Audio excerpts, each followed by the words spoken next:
Buenas noches, bienvenidos al programa 121 de Economía al Cuadrado. Vamos a continuar hoy a la noche con las ideas de la libertad y la historia de las ideas de la libertad y el liberalismo. Vamos a seguir con Murray Rothbard de la mano de Nicolás Moraz, un lujo que nos damos en Economía al Cuadrado. ¿Qué tal? Buenas noches, Nicolás. ¿Cómo estás, Diego? Un placer. Habíamos quedado, estábamos explicando el contexto de cómo mueren las ideas liberales en los Estados Unidos a principios del siglo XX, que la izquierda se queda incluso con la palabra liberal y desaparecen los últimos estertores agónicos del fabuloso anarquismo de Boston. Y estamos explicando cómo la clase empresarial se vuelve profundamente estatista, pero de lo peor, los ferrocarrileros, la industria automotriz, etc. Todo esto es el caldo de cultivo de lo que el historiador Anthony Sutton llamaba el socialismo corporativo, que funda Franklin Delano Roosevelt con el New Deal. ¿Nos puedes explicar brevemente, perdón que hago yo ahora como si yo fuera el conductor, ¿no? Pero me parece que para llegar a Rothbard hay que entender esto. ¿Cuál es el vuelco final de Estados Unidos al socialismo? ¿En qué consiste el New Deal? ¿Por qué fracasa esa supuesta solución a la crisis del 30? Hay que entenderlo todavía en momentos previos a Roosevelt. Vos tenés el Estado de por sí, el Estado es una entidad agresiva que en su esencia necesita expandirse. ¿Por qué? Porque el Estado, su propiedad, no la adquiere como marca la ética de la propiedad privada. Vos, yo, nuestros televidentes, adquirimos nuestra propiedad. Uno, apropiación original, o sea, vos te hacés de un bien que no es de nadie, que subjetivamente le ves un valor, entonces lo transformás en un bien económico. Con tu propiedad privada primaria, que es tu cuerpo, tu energía, transformás el medio y lo convertís en un bien económico, o nosotros dos entramos en un contrato voluntario y transamos una propiedad privada, un bien tangible económico. El Estado no hace nada de eso. El Estado se apropia sin apropiación original, sin producir, sin contrato voluntario de riqueza ajena, que la saca por la fuerza. Entonces, en ese marco, ¿qué tiene que hacer el Estado? Tiene que agrandar la base imponible. Como no genera riqueza genuinamente, tiene que expandir la base imponible, o sea, tiene que aumentar la cantidad de población a la cual extraerle, saquearle riqueza. Entonces, ahí entendemos que el mecanismo por esencia es la guerra. El Estado tiene que expandirse más allá de sus límites, invadiendo otros estados, que puede ser la guerra que tenemos en la cabeza vía fusil y balas, o guerras más sofisticadas como podemos ver hoy en día también. Ahora bien, ¿qué sucede? Para esto necesita aliados. Porque no te olvides que el Estado necesita consentimiento, necesita que la opinión pública lo avale. Entonces tiene dos mecanismos para hacerlo. El primero tiene que comprar voluntades por afuera de su estructura. ¿Y cómo compra voluntades? Abandona el derecho natural, crece el derecho positivo y surge el estado de bienestar, que es el origen del New Deal que vos me preguntabas. ¿Cómo compro voluntades ajenas y consentimiento? Sencillo. El Estado tiene que proveer salud. El Estado tiene que proveer educación, que es adoctrinamiento en la religión del Estado, en sus apóstoles, los burócratas, y en sus mandamientos, las políticas públicas. No solamente eso, tiene que travestir derechos que uno tiene que comprar, lograr por sí mismo con su esfuerzo, travestirlo en derechos naturales que en realidad no lo son, ¿no? Como, a ver, yo Estado te voy a dar derecho a, no sé, a lo que se te ocurra hoy en el siglo XXI, que hay una lista enorme. Entonces, ¿qué sucede? Logra consentimiento porque al comprar esas voluntades, si el Estado se retira, en el corto plazo, esas voluntades que compró, su bienestar, su nivel de vida va a caer en el corto plazo. Entonces la gente dice, quiero Estado, sobre todo porque está adoctrinado en la religión del Estado. Eso es una pata. Ahora está la otra pata, que es el poder económico de primero los banqueros y después los grupos de poder económico concentrado que generalmente hacen negocios a partir de la prebenda que los burócratas del Estado les entrega en forma de protección, mercados cautivos, subsidios, negocios con el propio Estado que son pagados por nuestros impuestos. Entonces, ¿qué sucede? Le dice, bueno, entramos en una asociación ilícita. Yo tengo que expandir mi base imponible. ¿Ok? Tengo que cobrarle más impuestos a la gente. Ahora, y para eso tengo que invadir nuevos territorios. En el arte de la guerra es muy interesante porque esto me lo preguntaba Sun Tzu. En el arte de la guerra moderno, Santiago Cuño, padre, me preguntaba, ¿cómo puede ser que los países que para adentro, citaba el caso de Inglaterra, que él lo odia, supuestamente son más liberales, son de puertas afuera los más imperialistas? Me preguntaba Santiago. ¿Y a dónde está la explicación? Muy sencilla. ¿Quién gana la guerra? ¿Quién avanza sobre el Estado vecino? El Estado supuestamente más rico. Es el que tiene más probabilidad, salvo alguna excepción, de ganar la guerra. El Estado más rico es el que genera puertas adentro mayor riqueza, acumula más capital. O sea, es el que puertas adentro, en términos relativos, comparado con sus vecinos, es el que tiene el Estado más chico puertas adentro. Pero, ¿qué pasa? Si tengo el Estado más chico puertas adentro, tengo que avanzar puertas afuera y llevar a cabo el imperialismo. Entonces, ¿qué le promete al poder concentrado? Le dice, escuchá qué interesante, si vos me apoyás y para apoyar construye la propaganda que está apuntalada sobre el nacionalismo, si vos me apoyás, vos vas a poder hacer negocios y vas a tener el monopolio de los negocios y yo te voy a dar prebendas para que vendas tus productos a precios sobreelevados en el terreno que yo o en el estado que yo avancé y lo hice parte de mi imperio. Al banquero le dice, escuchá qué interesante, vos no te preocupes, vos vas a ser funcional a darle crédito barato a los sectores del poder concentrado que están asociados inmoralmente conmigo para que ellos se expandan en los terrenos conquistados y vos puedas ganar plata y una parte del botín me las des a mí. ¿Ok? Y no termina ahí. La pata que faltaba es llevarse puesto al patrón oro y el dinero fiduciario primero, fiat después.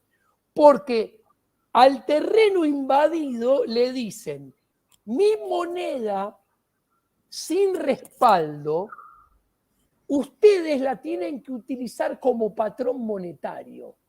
Y a ustedes le voy a hacer inflacionar su moneda de país conquistado en forma piramidal a partir de mi moneda fiduciaria. Y ahí el negocio le cierra a todo el mundo. Porque gana el industrial, gana el banquero y gana el Estado con más base imponible, más impuesto y más impuesto inflacionario. Y eso es lo que desarrolla el imperialismo.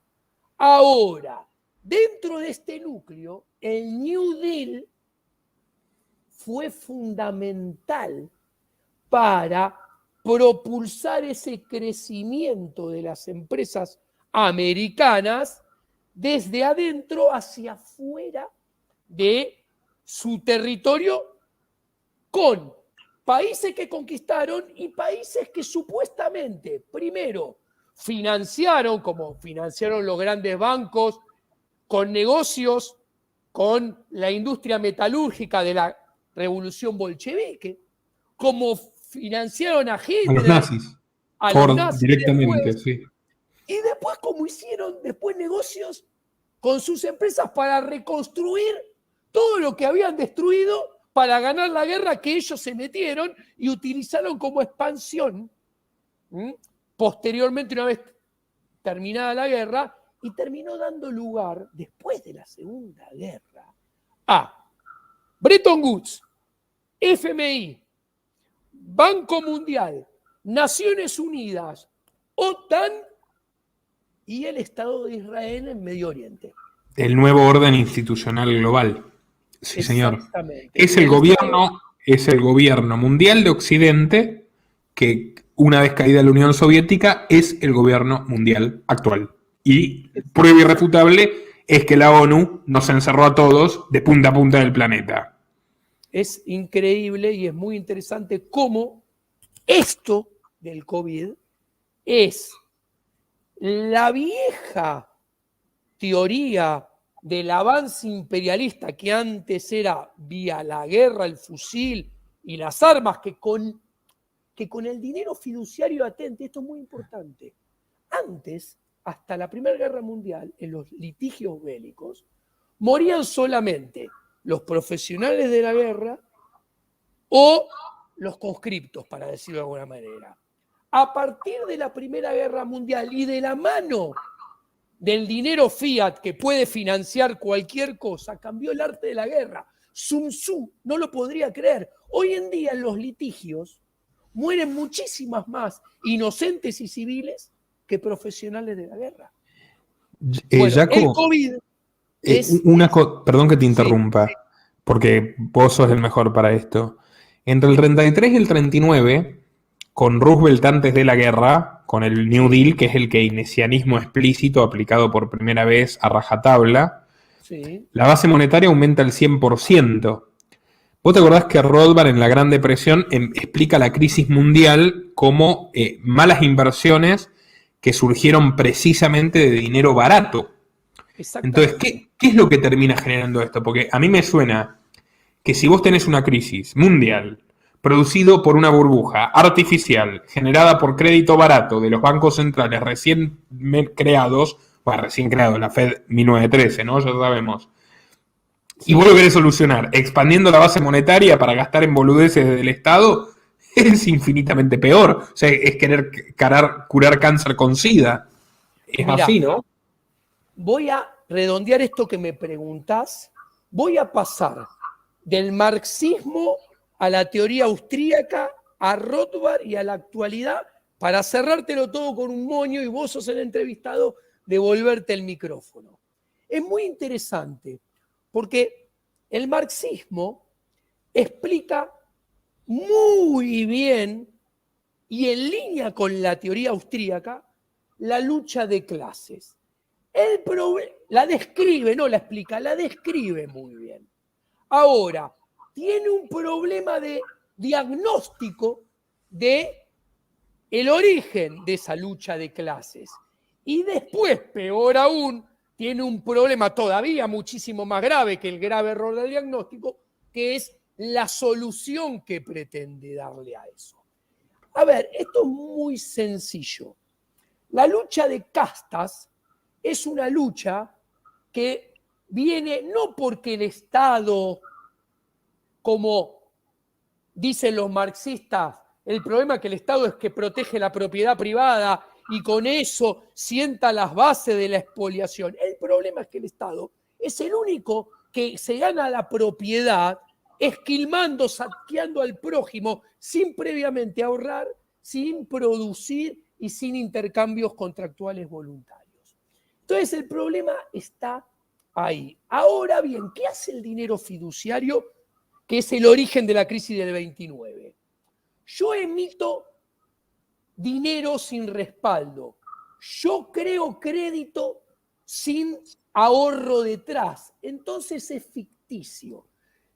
Pero ¿qué sucede? Hay mucho más ahorro que inversión a priori. Pero el ahorro genuino tiene que, ex post, entrar en equilibrio con la inversión. ¿Por qué?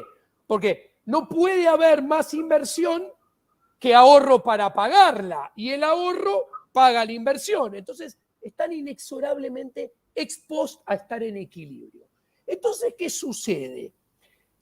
Cuando vos creaste ahorro artificial que supuestamente financió inversión a tasa cero, donde si es a tasa cero un proyecto de inversión se descuenta a tasa cero, entonces cualquier cosa es rentable, hacer hielo, despilfarro.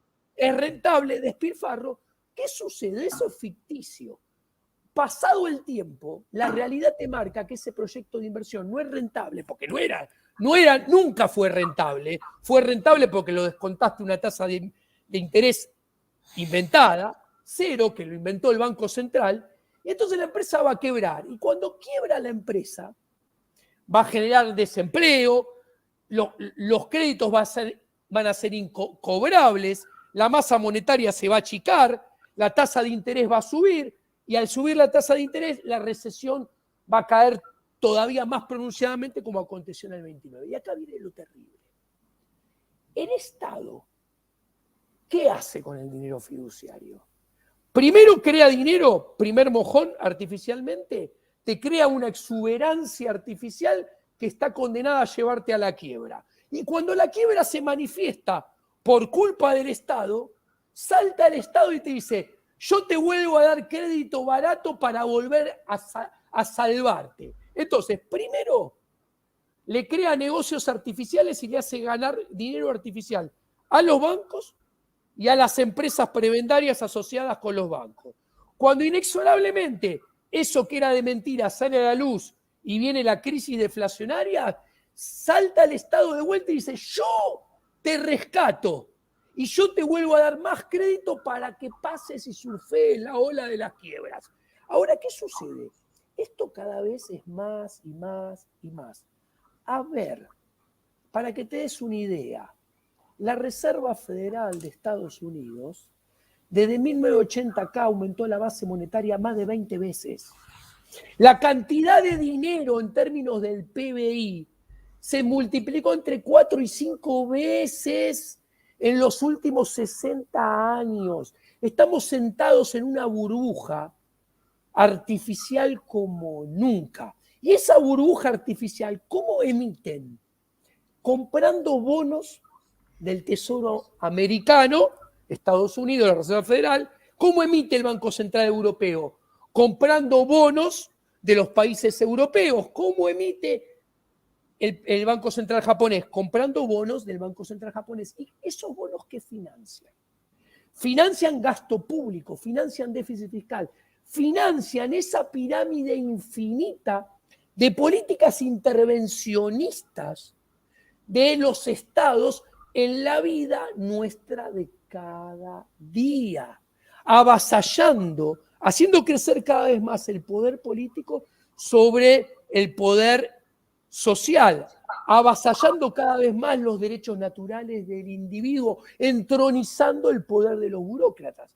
Y así es como hace décadas el mundo es cada vez más socialista. No hay un solo país, como vos siempre decís, Nicolás, que hoy en día no tenga más Estado y sea más socialista que hace 10, 20, 30, 40 años, a excepción de los países que estaban detrás de la cortina de hierro en Europa o los ex miembros de la Unión Soviética. Claro, no hay ningún país occidental que tenga menos Estado y menos regulaciones ahora que hace 30 años.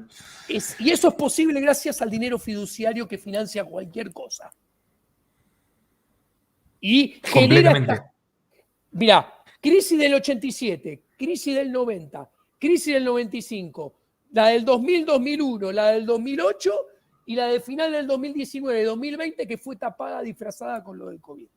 ¿Cuántas te nombré? 87, 90, 95, 2000, 2008, 2019. 6 en 30 años. Sistemas globales.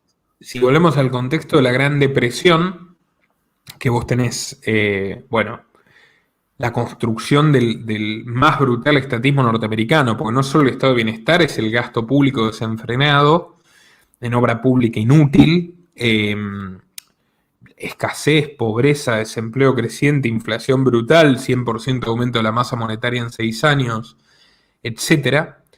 Vos solo de eso podías salir con la guerra. O sea, en cierto modo se configuró un sistema del cual Roosevelt solamente podía avanzar yendo a destruir el resto del planeta para activar el complejo militar industrial que tomó forma ya en la Primera Guerra Mundial de manera, digamos, decisiva, y en la Segunda se consolidó como los reyes reales de Norteamérica, trascendiendo cualquier gobierno. Y es muy interesante, déjame que te diga esto y te quiero ceder la palabra, vos sos el invitado, vamos a tener un programa más seguro. Esto es muy importante porque vamos a ir a Rothbard. Hay 3 explicaciones de la crisis del 29. Tenés la inmoral y falta de ética keynesiana que alimenta el New Deal.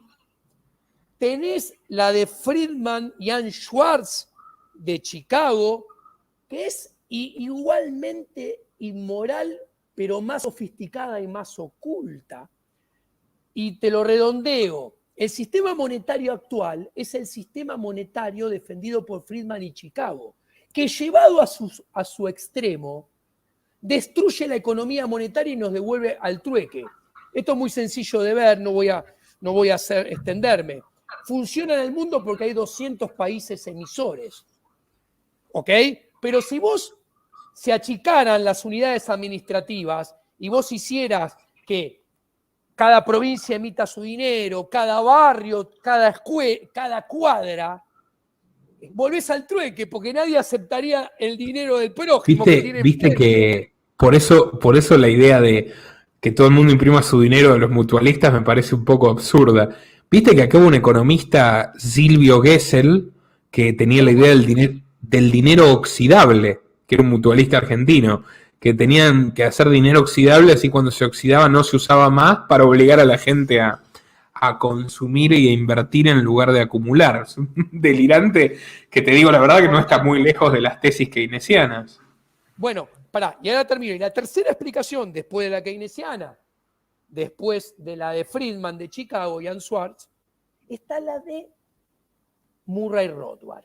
Que Murray Rothbard critica la arquitectura e ingeniería monetaria actual, vos lo sabés muy bien, a partir de fundamentos éticos y morales. Él aboga por un patrón 100% oro, tanto del dinero físico como de los depósitos a la vista. Y él concibe que el dinero fiduciario y fiat, como tenemos hoy en día, es el principal mojón que alimenta esa dialéctica de la lucha de castas. Porque las castas, como él le explica, surgen de los medios políticos. Hay castas porque hay una casta política que exquilma y saquea los medios económicos, mientras que las clases sociales surgen de los medios económicos y, como vos explicabas en el anterior programa brillantemente, está muy bien que haya gente que tenga más dinero que otra, si en libre mercado y en verdadero libre mercado, seguramente si tiene más dinero es porque sirve al prójimo en libertad, en forma más productiva y más eficiente. ¿Ok? Pero bueno, quería explicarlo porque quiero llegar a Murray Rothbard. Empezá y seguí el próximo programa. Te dejo a vos con Murray Rothbard y que hables de él en Estados Unidos. Como habíamos comentado al principio, hubo un eclipse de las ideas liberales en Estados Unidos y lo que quedó fue el bastión de la alt-right, la vieja derecha, que es anti-intervencionista, está en contra del imperialismo, está a favor del libre comercio. Pero liberal no es vieja derecha. En ese contexto tenés 3 autores que me parecen destacables, previos a Rothbard, 4 en realidad, si tomamos a Frank Chodorov, que en la década de los 40 hicieron ruido. Primero en el 30 contra el New Deal y después en el 40 contra la guerra. contra una guerra que sabemos, Pearl Harbor, etcétera, fue básicamente amañada para que Estados Unidos justifique su intervención. Son Leonard Reed, que es un heredero de Albert Raynoch, Sí. que de hecho su primer interés en oponerse al estatismo es religioso, porque se opone al evangelio social del New Deal, que es lo que generó Roosevelt, y que termina fundando el primer think tank, entre comillas, libertarian norteamericano, Foundation of Economic Education, que es donde va a aparecer Rothbard en los 50, pero ya Reed en los 40 trabaja en la divulgación de ciertas ideas liberales con otras que son conservadoras. Por eso le damos la dimensión justa, ¿no? Después está Henry Hazlitt, que es quien introduce la Escuela Austríaca de Economía a los Estados Unidos, que también es un enérgico opositor a Keynes y a Roosevelt. Era utilitarista, era minarquista y varias cosas más, pero por lo menos tuvo la honradez de rescatar a grandes autores clásicos como Bastiat, viste que Sí. Economía en una lección de Hazlitt, que es un bestseller económico del siglo XX, es la reedición moderna asumida de lo que se ve y lo que no se ve de Bastiat, que es el bestseller económico del siglo XIX. Y después tenés a Frank Chodorow, también influenciado por Mencken y Raynoch, que es un escritor y un periodista Sí. que influye mucho a Rothbard, que era amigo suyo, y a Rosa Wilder Lane, que era una periodista y una escritora partidaria del laissez-faire y enemiga de la guerra, que también, digamos, vos ten en cuenta que Roosevelt logra, con la excusa de la guerra, goberna 14 años. O sea, es increíble, es un dictador, hasta que se muere. Es impresionante. Todo el tema de la Segunda Guerra Mundial. Imagínate que tenés Estados Unidos con los campos de concentración para ciudadanos de origen oriental en California, para quien lo quiera buscar, que era lo mismo que Auschwitz, pero en Estados Unidos.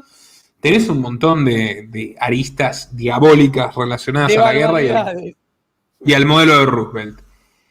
Un muchacho de familia de clase media baja, judía, de Brooklyn, Murray Rothbard, criado en un entorno donde quienes no eran comunistas eran keynesianos, que atestigua cómo los señoritos de la universidad, de las escuelas donde él va, son todos dirigistas, ingenieros sociales de izquierda, va a terminar empezando a cultivar las ideas de la economía austríaca, primero a través de Hazlitt, luego como discípulo de Mises, que enseñaba en la universidad estadounidense ya en esa época, y empieza a nutrirse mucho de la historia del liberalismo norteamericano, del cual luego, bueno, en gran medida va a ser el responsable de revivir en la década del 60. Pero eso ya lo vamos a hablar en el próximo capítulo, si te parece, Diego. Me parece perfecto. Te agradezco mucho, Nicolás, por tu presencia en Economía al Cuadrado. Y la próxima semana seguimos con Rothbard en Estados Unidos, ¿te parece?